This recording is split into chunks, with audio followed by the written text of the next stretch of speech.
Assalamualaikum warahmatullahi wabarakatuh. Semoga Allah melimpahkan rahmat-Nya kepada kita semua anak-anakku, generasi cara D, dimanapun kalian berada. Apa kabarnya hari ini?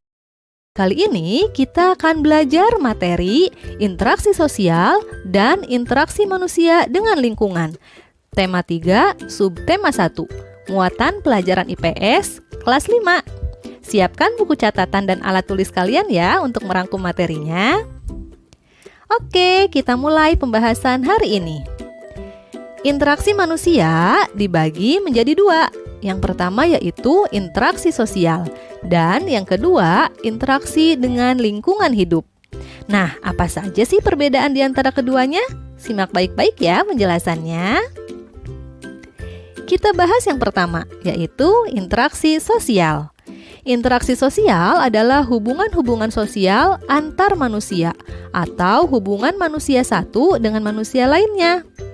Interaksi sosial terjadi karena manusia adalah makhluk sosial. Makhluk sosial artinya manusia tuh nggak bisa hidup sendiri, selalu membutuhkan orang lain, mulai dari bangun tidur sampai tidur kembali. Jenis-jenis interaksi sosial dibagi menjadi 3. Yang pertama adalah individu dengan individu. Artinya, satu orang berhadapan dengan satu orang lainnya. Yang kedua adalah individu dengan kelompok. Artinya, satu orang berhadapan dengan banyak orang atau disebut kelompok. Dan yang ketiga adalah kelompok dengan kelompok. Agar kalian lebih memahami jenis interaksi sosial, berikut Ibu berikan contoh-contohnya. Yang pertama, ada contoh interaksi sosial individu dengan individu atau satu orang dengan satu orang lainnya, yaitu ketika bertegur sapa dengan teman, berjabat tangan, kemudian ibu berbicara dengan anaknya, dokter memeriksa pasiennya, kasir melayani pembeli, atau ibu warung melayani kalian ketika sedang jajan, dan polisi memberi petunjuk jalan kepada orang yang sedang mencari alamat. Dapat kita simpulkan bahwa interaksi sosial individu dengan individu adalah ketika ada dua orang saling berbicara atau berinteraksi. Selanjutnya ada contoh interaksi sosial individu dengan kelompok. Artinya, satu orang berhadapan dengan banyak orang. Yang pertama yaitu ada guru sedang mengajar murid-muridnya.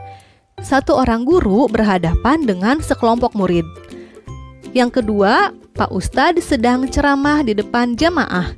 Pak Ustadznya satu orang, sedangkan jamaahnya berjumlah banyak. Yang ketiga, ada Pak Soekarno sedang berpidato di depan khalayak umum. Yang berpidatonya satu orang berhadapan dengan sekelompok orang.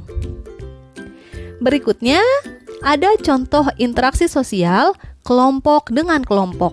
Artinya banyak orang berhadapan dengan banyak orang. Contoh, 2 tim bertanding sepak bola.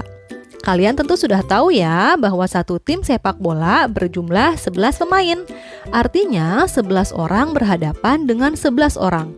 Kelompok dengan kelompok. Yang kedua adalah 2 tim bermain tarik tambang. Bisa dilihat pada gambar, satu tim pemain tarik tambang terdiri atas 3 orang. Artinya, banyak orang berhadapan dengan banyak orang. Ketiga, ada kelompok pramuka bekerja sama dengan kelompok PMR. Kelompok pramuka terdiri atas banyak orang, dan PMR juga terdiri atas banyak orang. Maka termasuk dalam interaksi sosial kelompok dengan kelompok. Interaksi manusia yang kedua adalah interaksi dengan lingkungan hidup. Interaksi dengan lingkungan hidup merupakan interaksi antara manusia dengan lingkungan yang terbentuk secara alami. Gunung, sungai, rawa merupakan contoh-contoh lingkungan alam. Contoh interaksi dengan lingkungan hidup atau lingkungan alam yang pertama yaitu petani menggarap lahan pertaniannya. Petani sedang berinteraksi atau melakukan kegiatan di lingkungan alam berupa pesawahan. Yang kedua yaitu nelayan mencari ikan di laut. Nelayan berinteraksi dengan lingkungan alam berupa lautan untuk mencari hasil bumi berupa ikan. Yang ketiga, penduduk mengambil kayu hasil hutan. Penduduk di sekitar memanfaatkan sumber daya alam untuk kebutuhan sehari-hari seperti kayu bakar. Dan yang terakhir, penambang belerang di gunung. Masyarakat yang tinggal di daerah pegunungan memanfaatkan kondisi alamnya untuk memenuhi kebutuhan hidup. Materi selanjutnya adalah interaksi sosial di lingkungan pasar. Tahu dong pasar? Kalian pasti senang jika diajak oleh orang tua berbelanja ke pasar. Pasar merupakan tempat bertemunya pedagang dan pembeli untuk melakukan transaksi jual beli.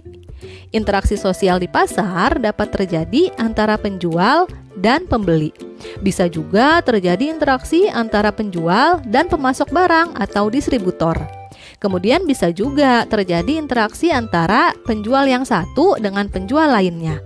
Atau bahkan interaksi dapat terjadi antara pembeli dengan pembeli. Biasanya ibu-ibu kalau sedang berbelanja bisa saling mengobrol satu dengan yang lainnya. Penjual dan pembeli yang ada di pasar berasal dari berbagai suku, agama, dan tingkat sosial ekonomi. Oleh karena itu, dalam melakukan interaksi sosial diperlukan rasa toleransi dan tenggang rasa yang tinggi agar kerukunan tetap terjaga. Sudah dijelaskan pada slide sebelumnya bahwa dalam interaksi sosial perlu adanya sikap toleransi dan tenggang rasa. Toleransi adalah suatu sikap saling menghormati dan menghargai antar kelompok atau antar individu dalam masyarakat atau dalam lingkungan lainnya. Dan tenggang rasa adalah suatu sikap hidup dalam ucapan, perbuatan, dan tingkah laku yang mencerminkan sikap menghargai dan menghormati orang lain. Manfaat jika kita memiliki sikap toleransi dan tenggang rasa diantaranya, yang pertama, kerukunan akan terjaga, kemudian persatuan dan kesatuan akan meningkat, aktivitas akan berjalan dengan lancar, dan yang keempat, kehidupan terasa damai. Alhamdulillahirrabbilalamin, pembahasan mengenai materi IPS pada tema 3 subtema 1 telah selesai. Terima kasih sudah menyimak penjelasan dengan baik. Semoga bermanfaat ya. Wassalamualaikum warahmatullahi wabarakatuh.